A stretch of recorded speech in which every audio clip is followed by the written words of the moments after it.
there is use for AI, but you need to know the general shape of what it is you're trying to get to, right? And there's a skill in that too. Basically, meaning you need to know how to do the job already. The AI cannot make it better. It can perhaps introduce some inefficiency, but it can't give you a new skill, right? So you need to know how it can look so you can check it along the way and go, okay, this is right, this is right. We see this all the time. And I would suggest audience to think of it that way too. I wouldn't say write a book for me because that's not something I've done. I wouldn't be able to tell. It sure looks right.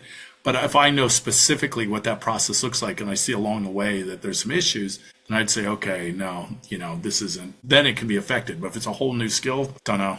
Well, that kind of leads into our next conversation, Cliff, which is the U.S. Department of Labor's release of our AI literacy framework to advance the AI skill development efforts across the country. I had to read the actual title because I wanted to make sure we were getting right what this framework was supposed to do. My head's about to explode with the amount of AI frameworks I'm seeing come out in the market. I know, right? Welcome to the HR Huddle podcast, presented by Sapient Insights Group, the ultimate resource for all things HR. It's time to get in the huddle.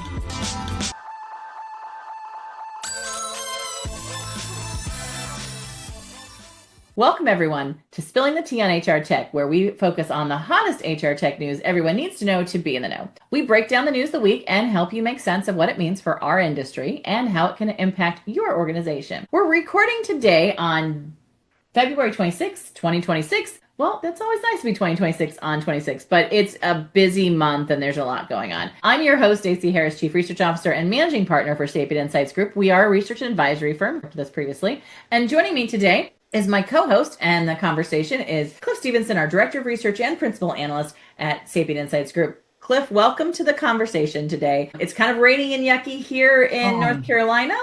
I think you're getting a little bit better weather finally in Florida, but we're still filling for all of our friends up north who have lots of snow this week. It's not a ridiculously hectic news week, but there's a lot still going on, right? And AI is in everything, it seems, right? Wow, spoiler alert. I know. Yeah, not a ton. What's pretty interesting is we just did an analysis for an upcoming webinar, we'll be talking about that in a second, of everything we talked about in 2025. And it was pretty interesting to see the sort of flow of topics. It makes sense sometimes, right, of when there's going to be more M&A activity, when there's going to be more product activity. And I'd say at this time, there's more sort of outcomes. There's a lot of stories around the industry rather than sort of direct, big earth-shattering announcements. A lot of things that are sort of falling out from earlier conversations. But yes, a lot around AI and starting to see some of the legal cases that are coming out that we knew were going to happen. So I'm pretty interested to talk about that sort of stuff. Legal with the caveat that we are not. I know. And believe me, Cliff and I, this is the end of a very long week, just FYI, everybody. So as you're listening to us, we're going to be a little all over the place because we've done count them three. If anybody who knows us knows what a deep dive is in our world, we do deep dives into our data for customers who basically want us to go in and say all the things we can tell them about themselves, about their products, about what customers are saying about them. We've done 3 of them this week, and we love our customers and we love our data, and we could spend hours crunching it, but 3 is a lot. We made the decision that next year we're going to try and space these out a little bit more. But anyways, needless to say, it has been a very, very busy week. So Cliff and I, our brain is a bit mush. But what you were talking about, what we're doing the analysis for, is we're actually on the 5th of March. Yeah, March 5th, we are going to be doing our very first State of the Industry presentation, conversation, whatever you want to call it, for our subscription owners. So every year we now are going to do 2 of these where we will basically be pulling together all the things we've been talking about for the last 6 months to a year and giving an update and overview to all of our subscription members about sort of what's happening in the market, patterns we've seen, how those markets are being analyzed. And that's what you were doing that analysis for, wasn't it? Yeah, exactly. And we'll talk about that. We'll talk about what we're seeing. Not just, it won't be the same as doing the key findings that you've seen from the report. This will be sort of, yes, looking at where we are and where we're going. And it really, I think the timing of it is really great too. And like I said, it'll be for the subscription holders because it also lets us figure out how we want to change or emphasize certain areas of our survey going into survey year. Last year, for instance, was our highest number of respondents ever. And I think a lot of that is because regardless of the size of this survey and the report that comes out of it, we always try and take the pulse, get the state of the industry so that it can be relevant. And that seems to resonate because last year we had over 10,000 participants, over 4,600 different organizations that took it. We'd love to see that number go even higher. So please, if you're listening to it, look for it. If you haven't already seen it, you should start seeing it on April 15th if you're working with one of our distributors. But if not, if you have not seen an announcement for whatever reason by April 30th, it goes out on April 29th, just write to us, info@Sapient Insights, and we will make sure you get a copy because your voice will be heard. As Stacey was saying, we've been doing these deep dives, and a lot of that is going through individual comments that are written in. Your voice gets heard at the highest levels and can affect product development. It can affect how the language that's used for the marketing. It can even affect the brand and the design because, vendor satisfaction is important too. So, this is really important. And I always say we couldn't do it without you. And so if you're hearing us, and I know that more and more of you listening to us, thank you. Please also take the survey because that'll be useful. And if you're seeing us on screen, we apologize because we look tired and very I look pasty. great. We have not been outside this week at all. So you look wonderful. On our YouTube channel, which Cliff always mentions because he's the one who puts it up there and makes sure it gets there. We apologize. It's just been a long week. All right, Cliff, let's get moving on this. I'll just throw out one other one webinars, too. Right? I'll throw out a couple other things too. If for some reason you want to hear more of us, see more of us, both of us have done webinars recently that you can watch on demand. I did one that you can find through either Insperity or HR Dive. You can just search for that with, it's called Proven Strategies to Scale HR and Align with Business Growth, with the idea being that there are different ways and different actions you need to take based on our data, regardless of the size of company you're at, even if you're, between 5 and 100 or 100 to 250. There are different strategies, but everyone would benefit from being more strategic in your HR movements. And we talk about the specifics of that. Practitioner focused, I'd say. And Stacey, you also had one, is that right? Yeah. So I did a great conversation, just a quick half hour with Nancy Zellner over at Oracle. She's had some of their their HCM strategy. What we talked about was where AI was at, but we talked about it on a global front, which usually we talk a lot about AI. There's a lot of who's adopting, what are they adopting, how are they adopting. We talked about what we'd seen globally and how that was shifting some of the global conversation. So we had a lot of conversations about what was difference between AI and being embedded in HR in the US versus in EMEA versus the Asia Pacific market. We talked about some of the big government incentives that are going out for doing AI investment. We're going to get into some of that today as well, some of the frameworks that some of the governments have been putting out. Just some things I think that don't get covered a lot because they're more political and regional and focused on sort of the compliance side of this conversation. But it was a good conversation. So you'll be able to see that by the time I think this is launched. If you go to the Oracle website and look up Oracle AI conversation with Stacey Harris, I think is probably the easiest way to do it. And if not, we'll find a link to it and post it to you as soon as we can. But it was a good conversation. Nancy and I always have fun when we're talking. So I promise you'll have a couple laughs when you listen to it. Part of this, Cliff, there's so much going on about, I think one of the things that I was impressed with when you looked at your numbers that you looked at was the number of mergers and acquisitions. And there's a lot of that going on. Excellent segue, Stacey. I was going there. My brain's not completely, all the cells have not been used up. But we've got a lot of acquisitions right now. Yeah, including some international stuff for our international listeners. SD Workx, which is probably one of the leading HR payroll companies out there in Europe, has acquired Pay and RH Solutions. That's one company, by the way. I know the and is just part of the name. Think of it as like, I don't know, B&H or something like that. So they've acquired Pay and RH Solutions, which are out of Po.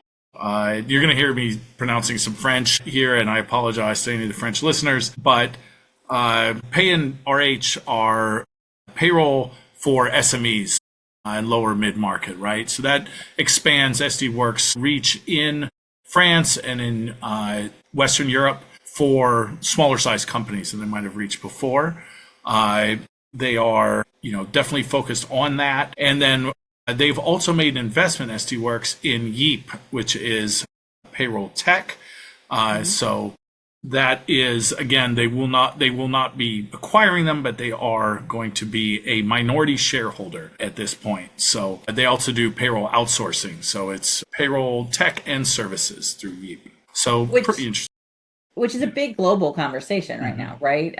We're just talking to one of our clients right now who's getting ready to open up small payroll amounts, so just a couple, like 5 or 6 employees for the moment in the UK, but they're going to be looking at Italy. They're going to be looking at France. If you've got even got a larger amount, right? Like you hire people who know stuff on the ground who are there, right? Especially if you're in the United States, but if you're in any other country as well, or you really think about outsourcing at this point and figuring out how you can do that in a way that is both safe and legal. And so I'm not surprised that that's where SD Workx is putting some investment, right? Yeah. And I also want to point out that if you're searching for something like this, Pay and RH Solutions, that's PAIE. I realize there's a lot of payroll companies that use the American word pay, but that's not what they're going for here. Then this one is pretty interesting because this continues a conversation we definitely started last year, which is the expansion of what we would consider HR tech.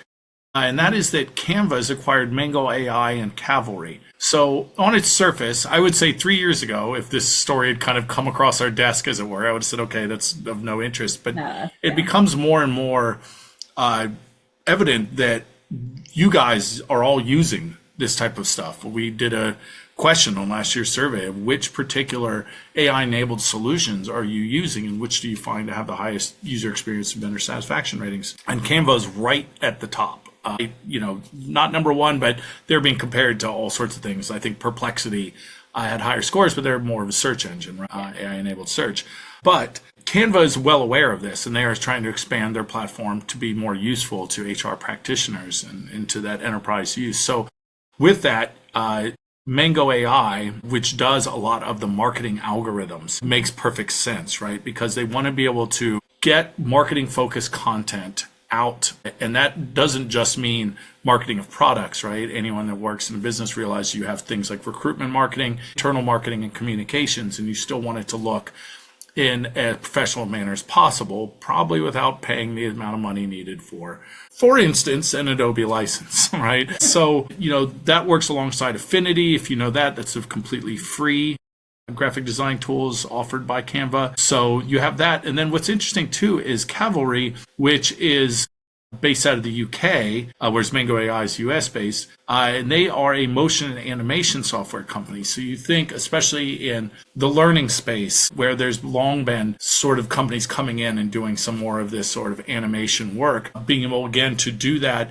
with a suite of tools that your average HR practitioner would actually find useful without needing the 5 years of training on Adobe Animate. I don't mean to pick on Adobe. I'm just picking the number one product right there. But I do think that Adobe and Canva are like, I don't think 5 years ago, I don't think people would have thought that Canva was, other than in the graphics place, would have been a competitor to what Adobe was doing. They were building out this massive sort of tool for doing content creation and awareness. And I think Canva's starting to build into that space. And Adobe is a huge solution that's bought by the learning professionals, right? And now recruiting marketing uses it on a regular basis. Now we've got the same thing on Canva. So I think, Cliff, this is moving more and more into an HR, because when you think about our big role, it's communications on a lot of levels, right? That is it. And we've been keeping an eye on this closely enough that I'm going to actually be out at Canva Create in mid-April, and I will report back. We're already talking to them about some conversations we'll have directly about where they're going with this and how this will affect the sort of solutions you're looking for at the enterprise and business and HR level. Yeah, to give some example of this, in 2015, I always tell people, our data is a bit of, you can get some early indicators. In 2015, our data had this interesting help desk called ServiceNow that nobody knew about. Nobody said, what is that? It's not an HR system at all. I can remember a friend of mine who then ended up going over to work at ServiceNow said he used our surveys. Like, I saw this and I was like, oh, yeah, this is really an HR job over here, because he took over some of the product area there. And then within 5 years now, they are synonymous with a lot of HR processes and a lot of HR tools. I think Canva might be another one that's going to head in that direction. AI is definitely pushing it there, but I would. If you are a long-term watcher of our survey, we do sometimes pick up on those early indicators. I'm just telling you, Canva might be something you want to watch. Absolutely. So then we also have some money being raised. Speaking of, in that sort of investment space, Combo with the K. So for our Mortal Kombat friends out there, has raised 25 million in a Series A. So right there at the beginning, and what they are doing. I think it was last episode, right? We talked about Pantamath, right, Stacey, and told people to keep an eye on them. And Pantamath, if you're listening, we saw you talking about us too, or mentioning in the comments. So thank you for that. But yeah, so Combo is going to basically be an infrastructure layer, right? But working within specifically sort of the HR space. So getting all of the data and sitting in between where all that data is, and then making it useful to the actual teams and the people involved across the life cycle, right? It's not focused on one particular area. It's more about that sort of integration of data. Something that we've talked about a little bit before is some of these integration technologies, right? And new companies that are coming up, they're specifically trying to work within this sort of new level of AI, agentic models, data, and all of the different aspects that come from these giant cluster models. That's another sort of thing we've talked about. And then what do we do with it? Well, that's what they're hoping to solve, right? Yeah, I think that the exact term I really like, the new funding will accelerate our ambitions to become the backbone of the workforce industry. We'll go deeper across talent acquisition, HR, payroll, and IT systems, scale our team across New York, US and Berlin, and keep investing in enterprise-grade reliability and security, and set the standard for agent-ready people data. Paragraph alone should tell you, if you are anywhere in the platform space, to one, be careful, and two, watch what's happening here, because we think this is. And again, I do think, you look at the most recent acquisitions by the big players. I mean, Workday's big acquisition of, I think it was Pipe Dream is what it was called, but it was just an API collector, right? With an MCP. MCP. Yeah. But this is the space right now. I was talking the other day with a couple of organizations, and the aggregation, the cleaning up of the data, the figuring it out. I know we've talked about it forever. I feel like a broken record half the time when I talk about it, but this is when it matters. AI doesn't work if your data is not clean. AI doesn't get to where it needs to be if you don't have your roads cleaned up for it to get there. This has always been the challenge with the program. Now we have a driver who can maybe go around some of the bumps, because that's what AI can do. So it doesn't have to be perfect, but it does have to be better than it is, right? Absolutely. And speaking of, well, actually, I'm not about to say speaking of things that aren't perfect, but that doesn't sound very nice. Something that maybe was delayed a little bit, but is out now, is the Workday Agents system of record. We had actually mentioned that this was being developed, I think, last year, but is now in GA, is now generally available, meaning you could go and get it now.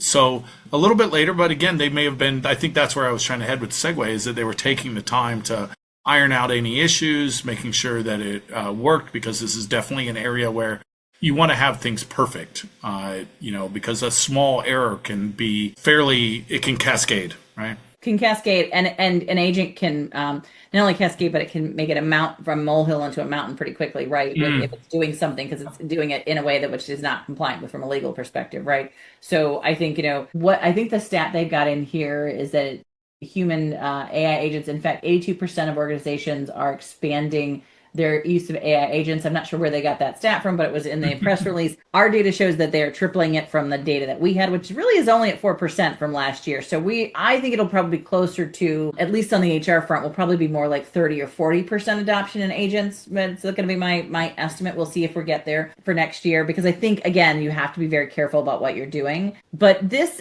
they start talking about an agent system of record.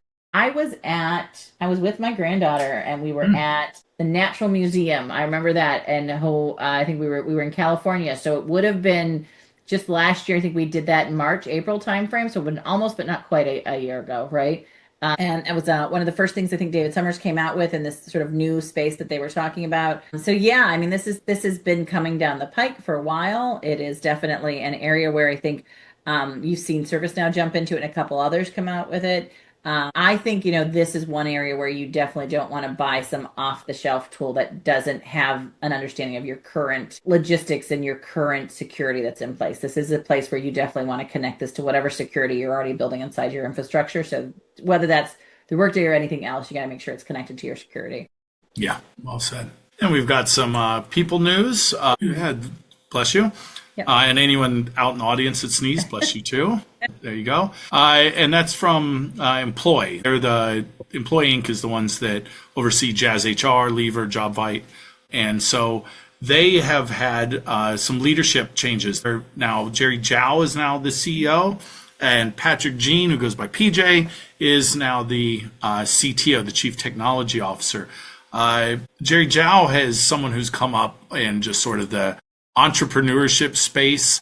A pretty interesting background. He created a company, a marketing company, Resi, that got picked up by Constant Contact, and has actually used Lever as a recruiting tool back then.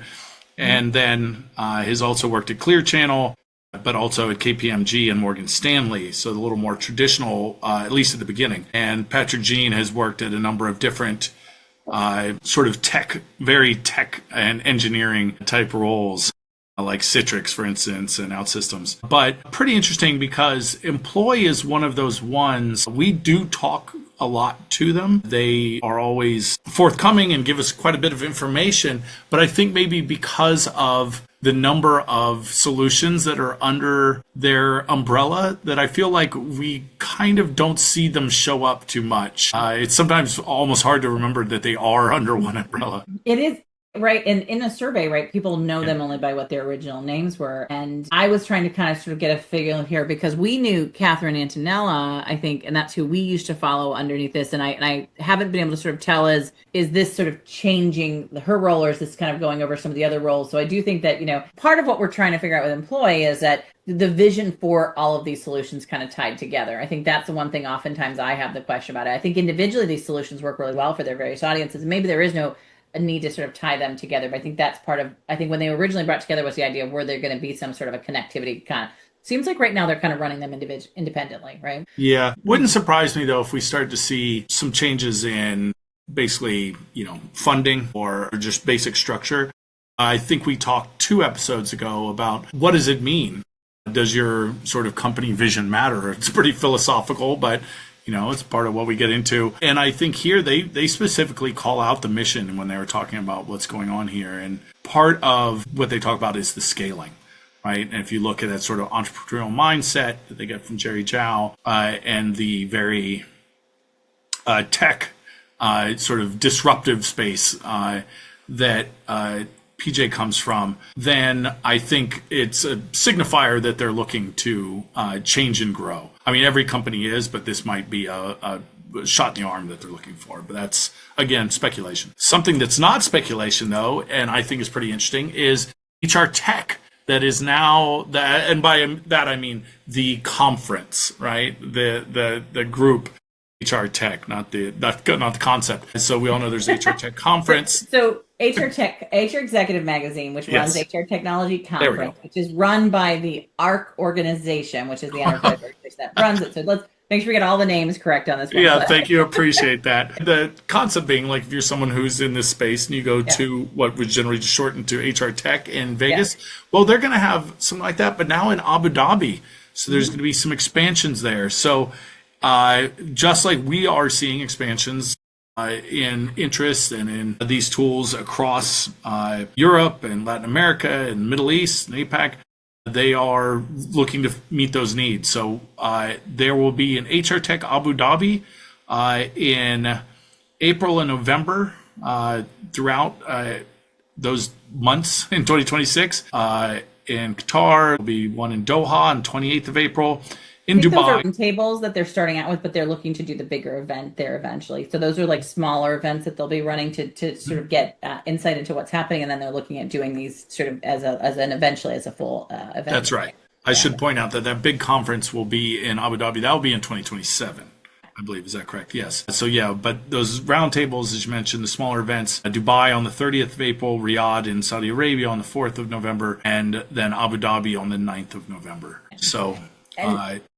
It's worth noting, right? Like, so I'll be at the HR Tech Europe event, which will be in April here, that I'll be going to the week of April 20th. And I'll be there doing several sessions. But I think, Cliff, the thing that you and I talked about when we saw this is that not only is this important, we are seeing more interest in the Middle East. Middle East is doing more from an HR perspective in a lot of ways, right? There's a lot of money flowing in that market. And you definitely have seen So Oracle has a real strong hold from a software and solutions perspective in the Middle East. That was a lot of what Nancy and I were talking about, is some of their Middle East partners and companies. I think she just came back from Abu Dhabi, in India as well.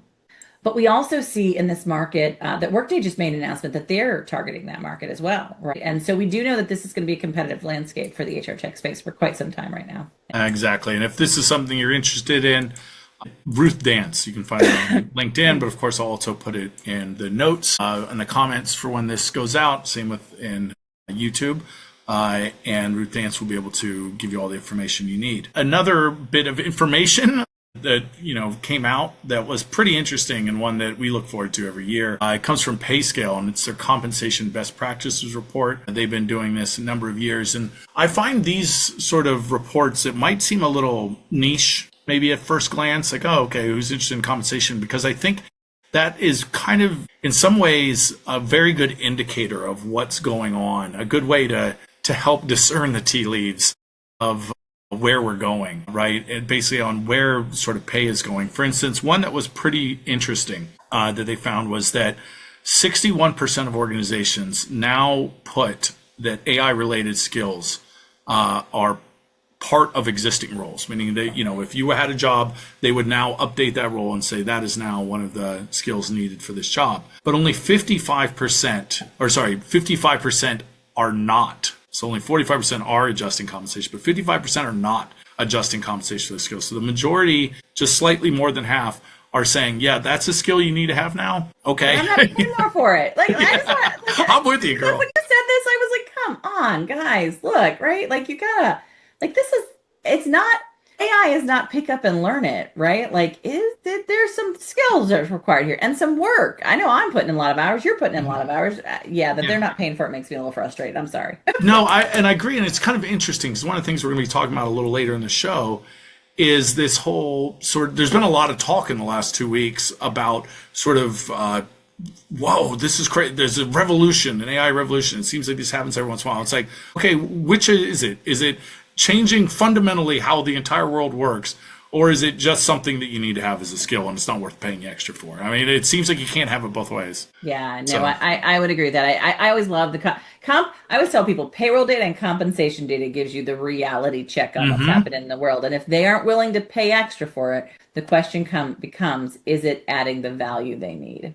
So that's, now granted, I do know, and we know a lot of organizations, AI development, AI people who are doing AI development, they're getting multi-million-dollar offers to do the work that they're doing, right? There was one right now about someone being stolen, I think, for OpenAI, for Meta, right? And they're stealing each other's best talent right now to do the job. I get it, and I understand it, but I think there is some real skill in being able to use AI effectively, to have the judgment, to have the emotional intelligence needed to manage it effectively and manage how it works within the people environments. Just to call out to companies, you can't expect to get out of it what you want without paying something for it, right? Yeah, I was going to save this comment for later, but this is for all my fellow people who watch way too much YouTube. But there's a YouTuber, Legal Eagle, Devin, that had a nice summation from the story we're going to talk about, which is the Matt Shumer post. Spoiler, we're going to be talking about that. Where he said he is found in the legal profession that there is use for AI, but you need to know the general shape of what it is you're trying to get to, right? And there's a skill in that too. Basically, meaning you need to know how to do the job already. The AI cannot make it better. It can perhaps introduce some inefficiency, but it can't give you a new skill, right? So you need to know how it can look so you can check it along the way and go, okay, this is right, this is right. We see this all the time. And I would suggest audience to think of it that way too. Do you know? I wouldn't say write a book for me because that's not something I've done. I wouldn't be able to tell. It sure looks right. But if I know specifically what that process looks like and I see along the way that there's some issues, then I'd say, okay, no, this isn't. Then it can be affected. But if it's a whole new skill, don't know. Well, that kind of leads into our next conversation, Cliff, which is the U.S. Department of Labor's release of our AI literacy framework to advance the AI skill development efforts across the country. I had to read the actual title because I wanted to make sure we were getting right what this framework was supposed to do. My head's about to explode with the amount of AI frameworks I'm seeing come out in the market. I know, right? I think you made a comment on one of the stories like, isn't this the exact opposite of what AI is supposed to be doing? Is it supposed to be fluid and unstructured? And like leaving us so that we don't have to have frameworks across everything, that it can actually read it without us having to categorize. Yeah, that was my facetious way of saying, yeah, every human being and even AI will be doing what we all want to do, which is categorizing things, right? Yeah. And I would say that this is basic, but I also believe it's meant to be. So, they're saying there's some foundational aspects of AI literacy. Understand AI principles, explore all uses, direct effectively. That's that shaping I was kind of talking about or demonstrating about. Evaluate the inputs. I think, and use AI responsibly. Now, that's fine. I'm not going to sit here and say those are bad ideas because we've been saying you should do the same on this very show. And I think having it written out makes sense. So, and then tying some skill sets to it and what the outcomes would be and what that looks like. You do have to have that component to it. So I think it's great for us all to maybe be marching in somewhat the same direction that, yes, you should use it ethically. Do we have to say that? Yes, we do, because regulations matter. I'm sorry, friends. What I really like is this was reposted by Keith Sonderling. And those who don't know Keith, we know him somewhat, kind of tangentially through the fact that he was the EEOC commissioner and went to many HR tech conferences. Madeline Loreno did several panels with him. And I think he really does have an affinity for the HR audience and a real wish to make sort of things better for workforces and HR together, right? And so he is now... his new role is the Deputy Secretary of Labor, and we've been following some of what he's been stating, and so this is definitely an area that he's kind of doubling down on, is this focus for the administration on AI, right? Exactly. It's pretty interesting because they did also, and I think this is somewhat related, in that same 2-week period, the Department of Labor also launched an open data portal. Mm-hmm. So to give you better, I would say more useful access to labor data. Anyone that's ever pulled BLS statistics, for instance, or anything like that knows it just comes in this big, awkward, I don't even want to call it a spreadsheet because it's not in that format, right? You don't get it in Excel format. You get it in just almost like you can almost see that it's like a photocopied piece of paper, right? So now there are considerations that we might as well just be honest. It's tough to trust the data coming out of the United States departments right now. Stacey and I both are, big believers, obviously, in true data, and we can't really give recommendations. I will say that from what it seems like, there are been enough protections in place, enough sort of checks and balances that we're certainly not telling you, no, ignore this. And I do think it's a step in the right direction to make data more accessible, easier to use, easier to understand. We all want those sort of dashboards. Unasked for opinion, but I do believe that it can be useful and trustworthy up to a point. But something I wouldn't have also said 2 or 3 years ago, like the Canva story, check it against some outside sources too. Yes. Always get 3 sources, even if you're using a U.S. government database, guys. That's my take on it. So we've danced around it. There was a big story, and that's Matt Shumer's post. It was called Something Big is Happening. And most of you have already read it. I'm not going to go through the process of it because even if you, like me, didn't care for the post, or if you did like the post, I would say that it's an opinion piece. But what is fact is that it generated a lot of conversation. Lots of people chimed in and talked about it from all sorts of aspects of life. And I think that's valuable because one of the concerns that we have had with AI is just kind of helping you understand all this different information that's coming out of it. A lot of people have vested interests. And I think that one of the articles you sent me, Stacey, that came from Ann Handley, that said something messy is happening, it said it best. And I'll just go ahead since she wrote it. It says, I'm not saying ignore AI. I'm quoting her directly. I'm not saying it won't change things. I'm not saying Matt is wrong about capabilities. I'm saying, and she writes in all caps here, do not let panic drive your decisions. So I think that's kind of the point here, is that it was a very emotional original post from Matt Shumer, and I think that's what led a lot of people to talk about it. And probably dismissing it right out of hand is more of an emotional reaction. I'll admit that was kind of mine. Yeah. But, just panicking is a little weird too. The analogy I've been kind of thinking about is like, let's say this really is as world-changing as cars were or mobile phones were. No one was going around door to door going, you have to buy a mobile phone, unless they were literally trying to sell me a mobile phone. Like, you will know it's valuable because you will go to use it. So the only thing you need to worry about is what Stacey said way at the beginning of the show is what is it you were trying to achieve, and then look at all the tools available to you. Maybe don't, and I guess this is against me. Don't just automatically reject a tool out of hand because you hate it at principle, but do always consider the return on investment, all the different impacts it can have, including environmental impacts. But, when someone's trying to tell you this is the wave of the future, if you don't jump on this, you're lost, consider maybe why they're trying to tell you that. That's my thought.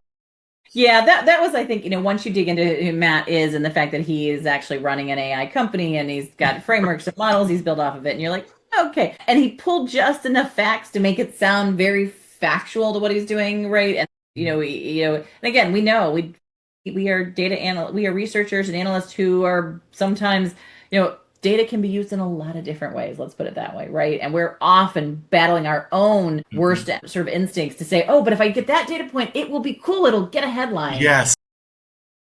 But we also know that, look, you've got to be honest to what's happening in the market. Yeah, I read that. What I think caught me, and this is what I sent to you, Cliff, was I had a really good friend, we won't mention who I really, really respect. I think her ideas are and she reposted Matt's perspective on LinkedIn. And so I read it because that was the first time I'd read it, and because I had been busy all day when it was blowing up. And I was like, this is interesting. Okay. I mean, some of the information he puts out there, some stuff I hadn't seen yet. Then I had another really good friend who I really valued her opinion, thought she was amazing, thought she was smart and brilliant. She posted the other position and the one that Cliff just read off of. And I thought, oh, yes, very good points. And I thought, boy, if this is how I'm reading these, and I read this stuff every day. I mean, Cliff knows I'll be pinging him at 3 a.m. Hey, here's another article we should be paying attention to. I can't imagine how everybody else is feeling right now with all of this. It is, and what I really thought was Anne's perspective was, the choice that Matt gives us is not really a choice, right? He says either get on aggressively on AI or get left behind and die. And I'm like, no. Yeah. And maybe if I am an AI company with a small AI business model, and yes, then if you're not using AI, I think you don't have really a choice, right? But I think for everybody else, what we're seeing, and we're having this conversation, is really think about the fact that it's not just a new tool. It is a rethinking of kind of how we're going to do the work, but the same work has to be done. And so I always tell people, we went from interoffice mail to emails, and it changed the dynamics of how we got information across the world in one full swoop, right? But the whole point was still getting the communication, right? That it got faster, that it got done differently, that I could say 100 more words, that I didn't have to cramp my hand up to say it, that I didn't have to photocopy a million things. All of that improved. It changed dynamically how we thought about it. And yes, and AI is actually going to add another layer, which is we got to manage the behavior of that AI. And that's going to be probably the biggest thing, which is we have to start thinking about it like we think about any other asset we have in the market, that we have to manage their background, their experience, their behavior, their products. I had this conversation today with a time management organization. I said, look, the thing about time management is we already know how to manage those resources in a way through time management that no one else understands, because there are a lot of ways that people cut corners to get things done. AI cuts corners too, right? Like, because it's got choices and it's going to go to the shortest path. We got to be able to manage that and watch that, because there's risks to that. So anyways, sorry.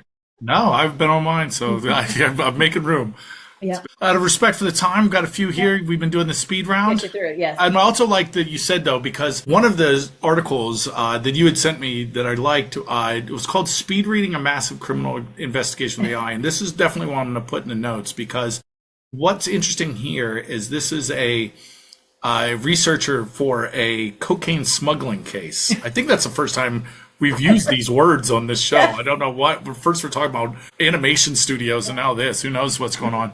But what was interesting is because it gets into some of the practical issues that come with AI. And it's a little more into what do you do when you still want to use it, but you're worried about all these other considerations. And there's things like, redacting your files onto a local computer and then replacing sensitive info with placeholders, rather than saying this isn't something I can't use, but you can still do it, right? And things like that, giving examples of what that means. And, also he's saying, you can't use the sort of big data approach. You can't just give it everything. So he calls it, what you need is a chainsaw, not a scalpel, right? So you'd say, okay, just get the major things that you need to handle, rather than trying to get just every single individual point. At that point, you're not saving money, right? So there's some practical stuff in there, and there's even some code examples that is given if you want to just put that into like we don't know if the code's good or not. Y'all got to make that judgment. Yeah. Just as we're not giving legal advice, we're definitely not giving coding advice. Yeah. But it reminds me of another story too, which was a legal case that came through, which was United States versus Hepner, that found that basically that if you used AI to create documents, you're acting as your own attorney and you're saying, here's a summarization of the facts. You'd say you went to, in this case, it was Claude, but it could have been any of them. And he said, here is everything that's been going on. Here's the correspondences. And you submitted that. Well, that does not fall under attorney-client privilege because an attorney was not consulted. Your AI does not count as your attorney, which sounds obvious, but I think for a lot of people that are unfamiliar and have been going to advice to their AI, it runs into things. I think that's another one where the story kind of got a little lost, where people are like, courts say that AI can't help, and that's not the case. Your attorney might do what the last story did, which is use it to summarize a whole bunch of research after all of the sort of considerations had taken place. So kind of interesting double story. It is. Both of them are good stories. We'll link them. I know we don't have time to talk about them, but there's something that I think everyone should be paying attention to. Those are probably my two favorite this week, to be honest. Yeah. There was another one, though, that I know I'm kind of, there's, as I've said before, the way this works is that I'll have some stories that I've seen that I like, and Stacey will have some stories that she's seen and she sees, and then we'll find out where there's overlap and where there's one that I had never seen before. And this is definitely one I had not seen before, but the more I look into it, it's pretty interesting. And the title from this was from a newsletter. It's called AI First Companies Don't Just Build Differently, They Scale Differently. And this was one where you kind of started, I think, Stacey, saying, isn't this opposite of what AI is supposed to be doing? Because they get in this whole idea of a SaaS versus an AI first company, Stacey. And I know, please get back on the soapbox on this one. Well, and here's my thing about this is they basically did this framework and they basically said, look, here's why AI first is going to win versus SaaS, and SaaS is dying. And I said, look, I've been through this multiple levels. We've been from on-premise to cloud, from cloud to whatever's next. And, everybody's got a vision about what's changing and what's going to die. But what I will say is that the whole point of AI, if you really think about it, is it's supposed to sort of go across all these variations of ways that we use technology. It's like a human being. We as human beings go in and pick and choose how we get to things and how we get to information. And that's the whole point of it, is the flexibility. So the minute you start doing a framework and saying, it can only be AI built, kind of discounting the fact there's so much data in all these other places. The value of AI is that it will go get the thing you need and you don't have to rebuild it because they're rebuilding it. Let me just tell you, I cannot tell you how many times I've got, we're an all-in-one system, and then you add on, and then you add on, and you add on. And we all know, we've been there.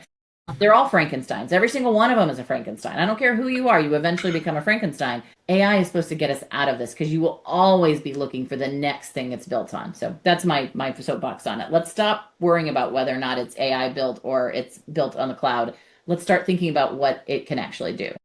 Yeah. And then if AI then is the one that's sort of sucking all the information out for its nourishment, would that make it a Dracula? So it's Frankenstein versus Dracula. That's all I'm saying. Yeah, future writers. You can tell we're tired. There was a pretty interesting story that came out of Udacity under Accenture's role that leaders value humans over AI. It's a little bit of a attention-grabbing headline.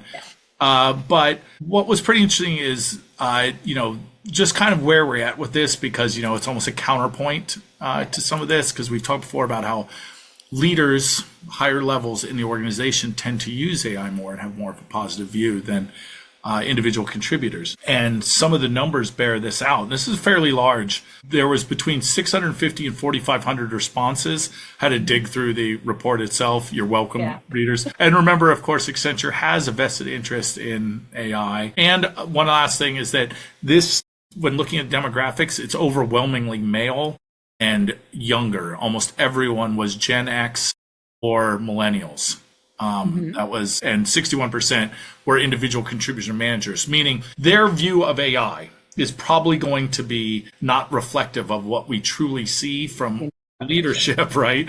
But that all being said, is 62%, for instance, said that AI could not create products and services customers will want. Over half, 53%, said customers want to work with humans. And what was pretty interesting is that when they asked there's a whole bunch of stats, so I recommend checking it out.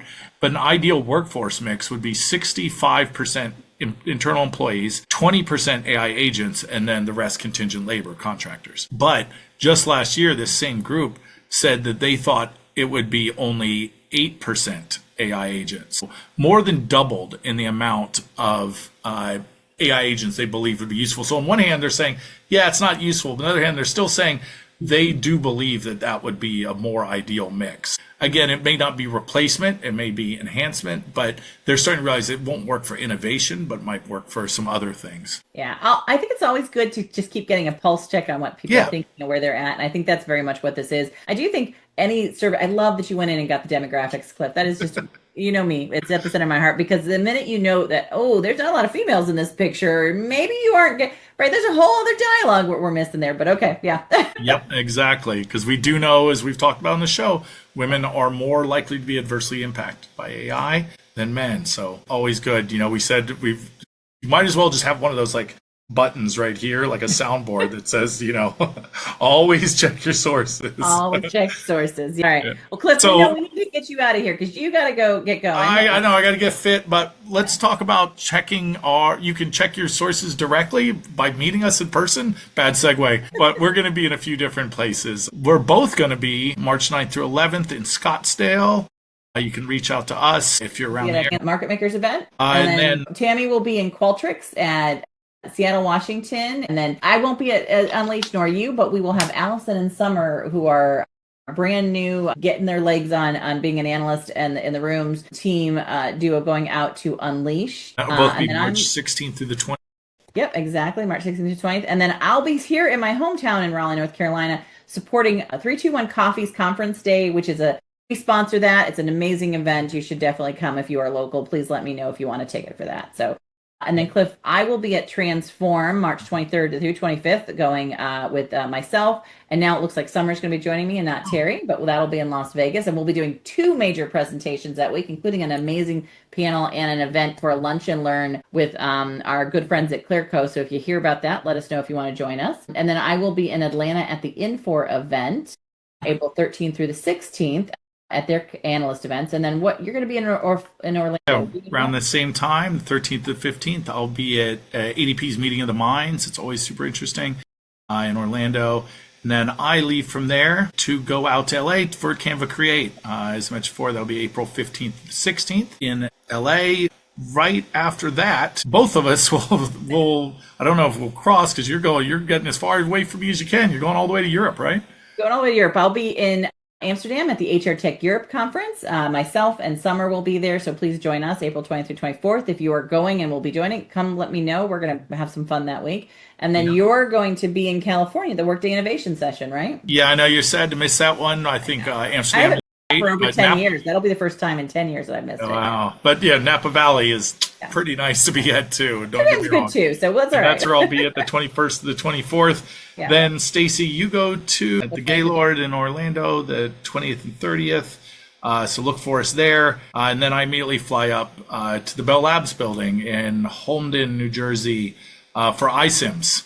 Yeah. Which will be super exciting. I know it sounds weird to say New Jersey is exciting, but if you don't know New Jersey, parts of it are beautiful. And the Bell Lab's certainly exciting. And then in June, I'll probably be in San Francisco again, but we'll cross that bridge when we come through. That's right. Well, that's as far as we can get through April. All right. A lot going on. All right. Let's get you out of here. But friends, thank you for listening as always. We really do appreciate it. I just want to sort of wrap up today saying that the big survey is going to be coming out in a little bit, but you can still acquire our annual report. Actually, we're going to get started with a new promotion. So if you buy now, you get the new one as well. So that's something to think about. So it's going to be a buy one, get one free. Summer will be putting that out here. So be aware of that. So if you haven't been trying to kind of waiting for next year's, this way you could get this year's and get next year's. That's always a great win. Also, just a quick thank you. If you be sure to listen to our HR Huddle, be sure to sign up. See, I got to figure out where I'm at in my script now. This has been a long week. All right. Be sure to sign up for our website, for our newsletter. If you do want to make sure that you are on all these lists and you get the survey announcement and you get announcements about where we'll be at, we'll be speaking or visiting. And when you to participate in our annual survey, that is on our website. Be sure to listen to our sister HR Huddle podcast, HR We Have a Problem, which Cliff, I think you're going to be taking over in a month, aren't you? I believe so. So if you are an executive at a company, it does not have to be,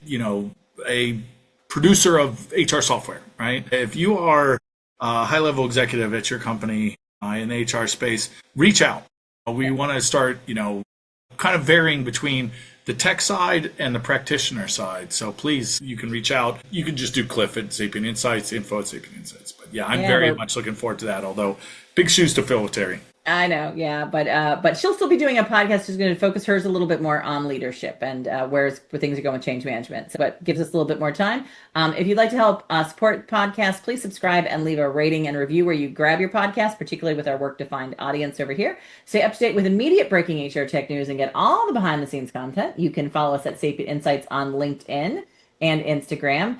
And Cliff, thank you as always for putting all of this together. I know we're rushing through things today, but we've got a great list of things to talk. Thank you to our production team, including Brand Method Media Group, who helps us produce our podcast run by our amazing founder, Kelly, and our marketing team, Summer Alano, Cole Harris, Linda Galloway, Caitlin Diamond, Allison. I think everybody's got their hands in getting this podcast up and running these days. So we appreciate everyone who does that. And that's it for this episode of Spilling the Tea on HR Tech. We hope it's been just the brew you needed to get started the engines running this week. We'll be back in 2 weeks with just another pot of boiling hot HR Tech updates and insights and a little bit more brain power because we will not have been doing 3 deep dives. Don't promise too much. So, yeah. Thanks, everyone. It was good seeing you. Bye, everyone.